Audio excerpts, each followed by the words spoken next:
So the 5th anniversary is currently happening on Grand Summoners Global, and it kind of feels like another update. But with any anniversary in a gacha game, there has to be an anniversary unit to go alongside it. There always is. Since the dawn of gacha games, there has always been some kind of good or broken unit that has came out during an anniversary. And this time in Grand Summoners Global is no different because we got Earth Rosetta. Now, is Earth Rosetta broken? Absolutely not. If anything, she's a very strong character, but she's not broken by any means. But with any other unit that ever releases in GS, you guys know we gotta show them off. Earth Rosetta is the newest character. Not only is she the newest character on Global, she's also the first character to have Magia Drive Unlimited. So a lot of exciting stuff here, and I definitely want to see everything that she's capable of. And I will say that this entire video would not have been possible without the help of my boy Nox. He actually allowed me to use his Earth Rosetta, so huge shout out to him. She has 3 passives, and 2 of them are tied to her Magia Drive. One is Accuracy Master level 3. You know, she wants to be Vox really bad.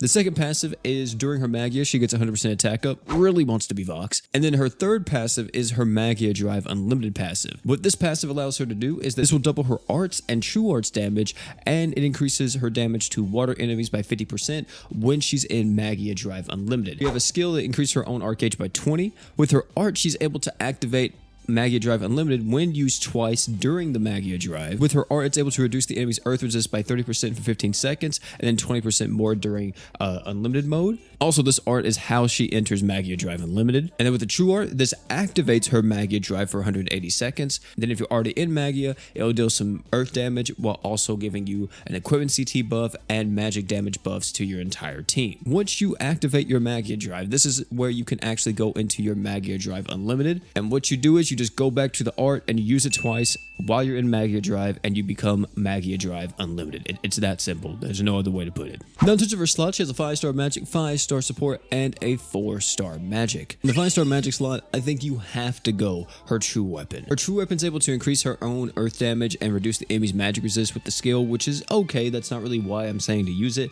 It's more so because of her unique passive, Heaven's Palette. This allows her to get 40% damage up passively, but it also gives her arc gauge 50 up when Magia Drive is activated, which is pretty good in terms of making her a little bit faster, a little bit more usable. If you don't want to use her true weapon though, anything that's going to be able to give you just more arc gauge instantaneously will be great, like an Alma's hat or a true Exceed Zex. 5-star support here, if you're newer, go like Lesser Demon Heart, or go the Seal Mask from the Tensura event, or if you got a little bit more equips at your disposal, highly recommend you go something that's AoE Archon, looking at stuff like Silent Treasure, Limbs Clothes, Goku Uniform, anything like that, and you should be vibing. And then for the 4-star magic, there's a few options here actually. For one, you can actually use Earth Rosetta's newest 4-star magic that came out, which is the Mana Messenger. This gives you damage, and if you're an Earth unit, you get even more damage. It's pretty solid. You can also use something like Rosetta's Pareo. This gives the entire team 20% magic damage instantaneously, which is great. Or you could also opt in for something like Forte's Boots to give her more skill CT, or just go with the classic magical outfit for that sweet attack and defense down. And then finally, what about the crest? Well, for one, I think that you could actually build really hard into equipment CT. Attack up is also pretty solid. She hits relatively hard. Or if you don't want to go with that, I also don't think arc gauge up is a bad option either. That just makes her overall faster, able to get a head start and get into your Magia Drive even quicker. So I really wanted to put Earth Rosetta to the test in this video. And what I mean to the test, I really wanted to try her out against a pretty challenging fight. And that fight, we've seen it countless times on the channel before.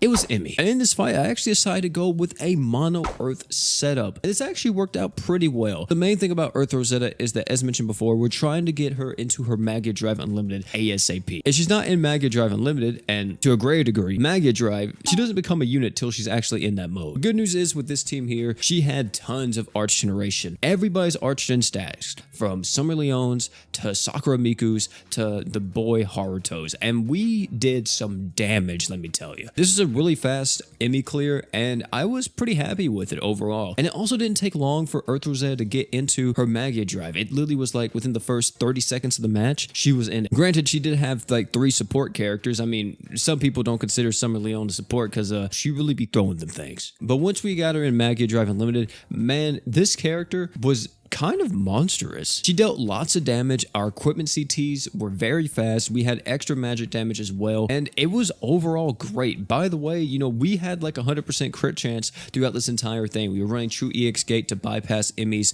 100% crit resist, and not only just that, you know, with the 150% arts damage buff that we have too from Summer Leon, it was just so much oomph. Now, unfortunately, I will say that my two characters did die towards the end of this, but we did actually manage to clear, even though Sakura Miku and Summer Leon did die. I think if I would have opted in for another heal item instead of a blessed necklace, I think we would have did a little bit better, but I mean, it was still okay with double blessed necklace. Yeah, as you see from the damage chart here, Earth Rosetta almost dealt 4 million damage on her own, which is pretty good. And yeah, against Emmy, she did really well. I also seen people use her against Ganon and against other types of harder content. She works in a lot of those modes. The only issue I have with Earth Rosetta is the fact that yes, she does lots of damage, but the main buff that she's providing has already been covered by someone like Lisa. If you need someone that just buffs up equipment CT, you could use Lisa and get that ASAP. And to be honest, you're getting a character that does it even better. And if we want to take a step further with that, if you were looking for a character in the future that had equipment CT like crazy,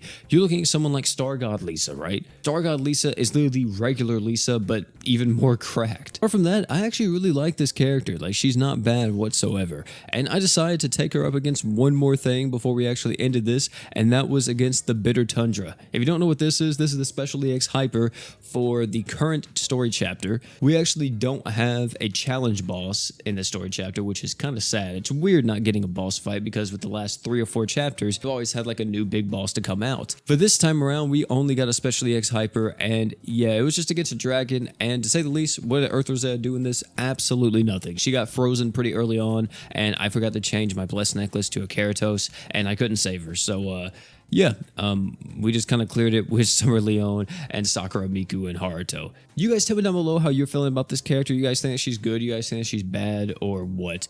Me, myself, I'm not really too big of a fan of the Magia Drive Unlimited characters just because of the amount of arch gen it takes, and it just kind of capitalizes on their weakness, which I don't know. I feel like since we're going Magia Drive Unlimited, we're going all out. Shouldn't it kind of be reversed? Should we make these characters a little bit faster instead of making them even slower? Hey, you know, it is what it is. If you guys enjoy this video, I highly recommend check out either one of the videos popping on your screen right now. Great content. Guarantee you love them. And oh yeah, one more thing. Don't forget to drink water.